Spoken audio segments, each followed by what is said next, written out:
اور وقت ہوا ہے ہمارے آج کی ایڈیٹوریل کا، اور بڑا اہم موضوع پاکستانیوں کے لیے دبئی ویزے بند کیے ہیں۔ 1970s کی بات ہے جب ذوالفقار علی بھٹو اس ملک کے وزیر اعظم تھے اور پاکستان کے لیے گلف ممالک کے ویزے کھلے تو ایک نعرہ مشہور ہوا، دبئی چلو چلو دبئی چلو، اور وہ نعرہ آج تک چلتا رہا۔ لیکن اب لگتا ہے کہ وہ نعرہ ختم ہونے کا وقت آ گیا ہے۔ دبئی کے ویزے پاکستانیوں کے لیے مشکل سے مشکل ہوتے جا رہے ہیں۔ سرکاری اعداد و شمار کے مطابق تقریباً 43 لاکھ سے زیادہ پاکستانی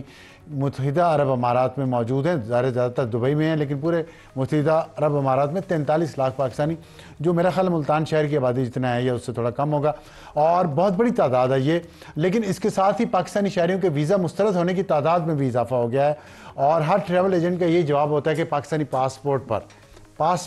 اگر آپ کے پاس یو کے کا پاسپورٹ ہے، یو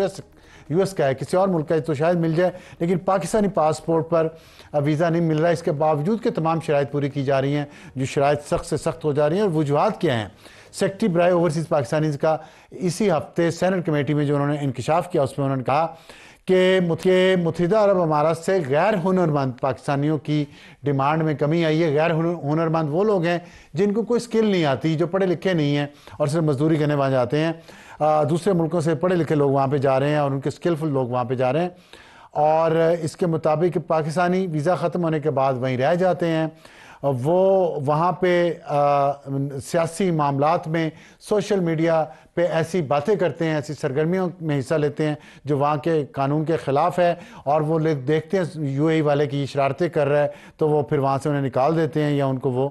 ویزے نہیں دیتے۔ اور نئی شرائط بھی عائد کی ہیں، جس میں ایک ضروری شرط یہ ہے کہ ضامن ہونا چاہیے، اور جو ضمانت دے کہ ویزے کی جتنی میعاد ہے اس کے دوران یہ واپس آئے گا، اور اس کے ساتھ آپ کو ایک حلف نامہ بھی اب لگانا پڑتا ہے، اور پولیس کا جاری کردہ سرٹیفکیٹ بھی لازمی جمع کروانا پڑتا ہے۔ اور اس میں دبئی میں جو پاکستانی کونسل خانے کی ویب سائٹ پر خصوصی ہدایت دی گئی ہیں کہ شاہی خاندان کے اراکین یا ان کے معاملات پر گفتگو کرنے سے پرہیز کریں،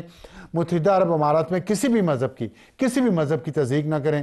وہاں پہ رہائش کے دوران وہاں کے ملک کی پالیسیوں پر تنقید نہ کریں یا اپنے ملک کی پالیسیوں پر تنقید نہ کریں، نفرت انگیز مواد یا متحدہ عرب امارات کی پالیسیوں پر تنقید مجرمانہ فعل ہے، وہ جیل کر دیں گے اس پہ۔ اور سیاسی تقاریب، جلسے اور جلوسوں کا اہتمام نہ کریں اور نہ ان میں شریک ہوں۔ ایسی تقریبات کے حوالے سے یو اے ای بہت حساس ہے، اور اس کی خلاف ورزی کرنے والوں سے سختی سے وہاں نمٹا جاتا ہے۔ کیونکہ چاہیے کہ اپنے ملک کی خیر خود ہم عزت ہمیں بنانی ہے، وہاں جا کے ہم نہیں بنا رہے تو کون بنائے گا؟ دوسرے تو ظاہر ہمارے خلاف ہی بات کریں گے، تو ملک کی عزت کا خیال کریں اپنی ذاتی ناپسند سے اوپر جا کے۔ ہاٹ ایشو ہمارا آج کا ہے کہ امریکہ پاکستان سے چاہتا کیا ہے، اور پاکستان امریکہ سے کیا چاہتا ہے، اس پر بھی بات کریں گے۔ ہمیں جوائن کیا حسین حقانی صاحب نے، سابق سفیر ہیں، سینئر تجزیہ کار ہیں، اس وقت یو اے ای میں موجود ہیں۔ حقانی صاحب السلام علیکم۔ وعلیکم السلام۔ آپ دیکھ رہے ہیں بڑی گرما گرم بحث چل رہی ہے اس وقت پاکستان میں، اور کچھ امریکن جو پارلیمنٹیرینز ہیں، پارلیمنٹ تو نہیں، وہاں کی سینٹ ہے یا کانگریس مین ہیں، اور جو پریزیڈنٹ ٹرمپ آ رہے ہیں ان کے ساتھ آنے والی جو ٹیم ہے، اور پریزیڈنٹ بائیڈن نے جاتے جاتے پاکستان پہ بیلسٹک جو میزائل پروگرام ہے اس پہ پابندیاں لگا دی ہیں۔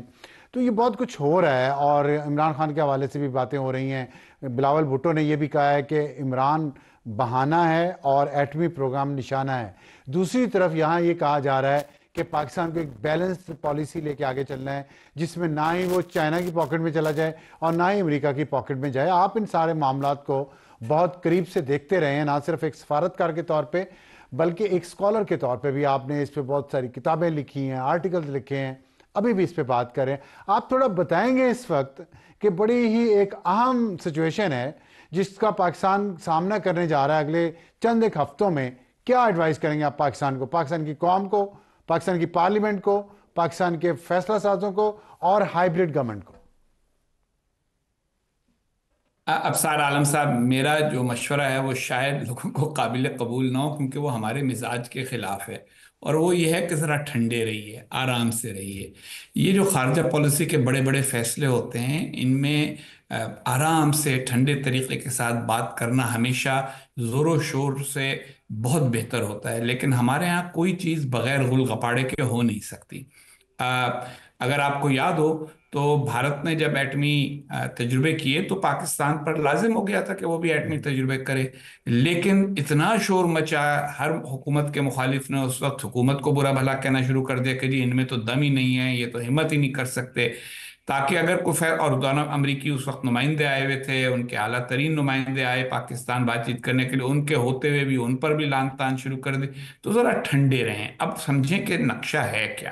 نقشہ یہ ہے کہ امریکہ ہمارے خطے سے جا چکا ہے، جب تک افغانستان میں اس کی فوجیں تھیں، اس کی ضروریات بہت زیادہ تھیں، پاکستان کے پاس ایک لیوریج تھا، اس کا کی ایک ہی راہداری تھی، وہ کراچی سے اپنا سامان لاتے تھے وہاں تک کے لیے، اس راہداری کی وجہ سے ہمارے پاس ایک لیوریج تھا۔ لیکن چند معاملات ایسے ہیں جن میں پاکستان اور امریکہ کے درمیان آج کا تناؤ نہیں ہے، پچھلی 3 دہائیوں کا تناؤ ہے، ان میں ایک ہمارا ایٹمی پروگرام بھی ہے۔ امریکہ کا کہنا یہ ہے کہ آپ کا ایٹمی پروگرام اولاً تو ہمارے آشیرواد کے بغیر، ہماری مرضی کے بغیر اور ہماری مخالفت کے باوجود بنا، اوپر سے آپ نے کبھی بھی اس کے ٹھیک اوپر کسی قسم کی نگرانی کو قبول نہیں کیا۔ بھارت نے کر لیا، انہوں نے سول نیوکلیر ڈیل جو کی، اس کے نتیجے میں بہت کچھ انہوں نے ٹرانسپیرنسی امریکہ کو دے دی، کبھی نہ کبھی ہمیں بھی ٹرانسپیرنسی اچھا نیگوشیٹ کرنی ہوگی تاکہ وہ مطمئن ہو جائیں کہ بھئی یہ جو پروگرام ہے یہ پاکستان کے دشمنوں کے لیے، اور اگر ہم پاکستان کے دشمن نہ ہوئے تو ہمارے لیے کوئی خطرہ نہیں ہوگا۔ یہ بات چیت خفیہ طور پر مشرف صاحب کے دور میں ہوئی تھی، لیکن اس کے بعد سے آج تک اس لیے نہیں ہو سکی کہ ہر سویلین حکومت اس بات سے گھبراتی ہے کہ کوئی بات میڈیا میں آئے گی تو ہمارے بارے میں کیا کہا جائے گا۔ بیلسٹک میزائلز کا بھی یہی ٹھیک معاملہ ہے، انہوں نے ایک قسم کی ہم کو دھمکی دی ہے اور یہ کہا ہے کہ بھائی ہم یہ نہیں چاہتے کہ آپ کے بیلسٹک میزائل ہمارے لیے خطرہ بنے۔ اگر خطرہ بن گئے ہوتے تو وہ ابھی ہی کو بہت بڑا فیصلہ کر چکے ہوتے، ابھی تو انہوں نے صرف ایک وارننگ شاٹ دیا ہے کہ اس کی ایک حد ہونی چاہیے اور وہ حد ٹھیک ہمارے ہے اور آپ کے درمیان نیگوشیٹ ہونی چاہیے۔ اگر ہم اندر ہی اندر سکون سے رہ سکیں تو یہ نیگوشیشن ہو سکے گی۔ اب دوسری بات کی طرف آئیے، ہماری اندرونی سیاست۔ امریکہ کو ہماری اندرونی سیاست سے کوئی ایسی دلچسپی نہیں ہے جیسے ہمارے ہاں لوگ سمجھتے ہیں۔ اب اس بار تو ایک نیا، کیونکہ ایک بالکل ہی نیا فرقہ، نیا گروہ ہے موجود سیاست کے اندر، جس کی جس کا سب کچھ جو ہے وہ ایک ہی محور کے گرد گھومتا ہے، تو وہ تو اسی نقطۂ نظر سے ہر چیز کو دیکھتے ہیں۔ مثلا وہ سمجھتے ہیں ٹرمپ کیا آ گیا، ہمارا کوئی عزیز رشتہ دار منتخب ہو گیا ہے، کیونکہ آخر پچھلی حکومت جو تھی وہ ہمارے خلاف تھی تو نئی والی ہمارے حق میں ہوگی۔ ایسا نہیں ہوگا، امریکہ کی جو بھی حکومت ہوگی وہ امریکہ کے جو تزویراتی مفادات ہیں، اسٹریٹجک انٹرسٹ ہیں، ان کے مطابق فیصلہ کرے گی، اور وہ کیا ہیں؟ وہ ہیں چین کو کنٹین کرنا، بھارت کو چین کے مقابلے پر کھڑا کرنا۔ اس میں پاکستان اس طرح فٹ ہوتا ہے کہ اگر وہ پاکستان اور بھارت کو دوست بنوا سکے تو بہت اچھا، اور اگر پاکستان دوست نہیں بنا تو کم از کم پاکستان سے ایسے تعلقات رکھیں جس کی وجہ سے پاکستان چین کو کسی قسم کے عسکری اڈے وغیرہ نہ دے۔ تو یہ ساری باتیں ہیں جن کے اوپر بات چیت ہونی ہے، باقی غل کا پڑا ہمارے ہاں ہر چیز کے اوپر چلتا ہے۔ اگر آپ اور میں مل ٹھیک کے ہے ایک کتاب لکھیں اس کے اوپر کہ پاکستان میں باتیں کی گئیں کہ یہ ہوگا یہ ہوگا یہ ہوگا اور نہیں ہوا، تو وہ بڑی لمبی کتاب ہوگی۔ اچھا، آپ نے شروع میں کہا کہ آپ جو باتیں کریں گے وہ لوگوں کو پسند نہیں آئیں گی، اور ہمیں پتہ ہے کہ بہت سارے لوگوں کو آپ کی ماضی کی باتیں پسند نہیں آئیں، لیکن آپ نے جو باتیں تب بھی کی تھی آج بھی آپ وہی کر رہے ہیں، اور ان باتوں میں وزن بھی ہے، عقل بھی ہے۔ ظاہر ہے یہ براوڈو کے ساتھ بڑھ کے مارنے سے تو خارجہ پالیسی نہیں چلتی، باقی ہم بڑھ کے جتنی مرضی مارتے ہیں، خارجہ پالیسی پہ آ کے تو یہ کرنا پڑتا ہے، اور میرا خیال ہے آپ کی باتوں کا اثر ہو رہا ہے، لوگ بہتر سمجھ رہے ہیں اب آپ کے موقف کو، اور ہر محب وطن پاکستانی جو باہر رہے یا یہاں رہے وہ یہی بات کرے گا جو آپ کر رہے ہیں، کہ ہمیں اپنی پوزیشن اچھی بنانی ہے اور اس کے لیے سب کے ساتھ ایک اچھی ڈیل کرنی ہے جو نیگوسیشنز کے ذریعے ہو سکتی ہے۔ یہاں جو ہم نے سگنل پک کیے ہیں پاکستان میں، تو اس میں تو ایسا عنصر نظر نہیں آتا جس کی طرف آپ نے بھی ذکر کیا کہ ایسے نہیں ہو، ڈپلومیسی ایسے نہیں چلتی، اور پاکستان بھی چاہتا ہے کہ کچھ نہ کچھ ان چیزوں پہ بات کرے، جو سول نیوکلر ہمارا پروگرام ہے یا جو میزائل ٹیکنالوجی کس حد تک ہمیں لے جانی ہے۔ تو ایسا یہاں پہ مجھے اطلاع ہے وہ کوئی نیگیٹیوٹی نہیں ہے، لیکن یہ جو ایک نیا فیکٹر آیا ہے نا نیریٹو کا، اس میں جو پی ٹی آئی اور وہاں کچھ بیٹھے ہوئے جو لوگ ہیں ان کے جو تعلقات ہیں، جو لابنگ انہوں نے کچھ لوگوں سے وہاں کی ہے، اس سے معاملات میں یہاں پاکستان میں الجھاؤ بہت آ گیا ہے، اور خاص طور پہ ان لوگوں کے ذہن بہت الجھ گئے ہیں جو ریٹائرڈ ہیں، لیکن ان کا اثر و نفوذ آج بھی ہے پالیسی میکنگ میں۔ ان کو آپ کیا سمجھائیں گے؟ کس طریقے سے انہیں سمجھایا جائے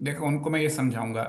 کہ 1990 کی دہائی میں انہوں نے یہ غلط فہمی، ان نے اور ان کے سینئرز نے یہ غلط فہمی اختیار کی تھی کہ محترمہ بینظیر بھٹو یا پیپلز پارٹی حکومت آئی تو کسی طرح سے نیوکلیر پروگرام کمزور ہو جائے گا، کیونکہ اس وقت امریکہ جمہوریت کا ساتھ دے رہا تھا اور محترمہ بینظیر بھٹو اور نواز شریف کے انتخابات کے بارے میں کہتا تھا کہ منصفانہ انتخابات کراؤ، دونوں پارٹیوں سے رابطہ رکھتا تھا۔ پھر نواز شریف صاحب کے بارے میں غلط فہمیاں پھیلائی گئیں کہ جی وہ مودی کا یار ہے، حالانکہ ایسی کوئی بات نہیں ہے، پڑوس کا ملک ہے، اس سے اگر بات چیت ہو اور اچھے تعلقات ہو تو پاکستان کے مفاد میں ہونے چاہیے۔ یہ جو اکھاڑے کے پہلوان ہیں،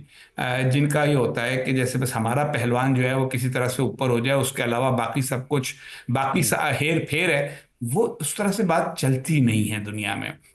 ان کو سب کو ٹھنڈا ہونا پڑے گا، یہ سمجھنا ہوگا کہ جو بھی پاکستان میں حکومت ہوگی، جو بھی اس میں ذمہ دار ہوگا،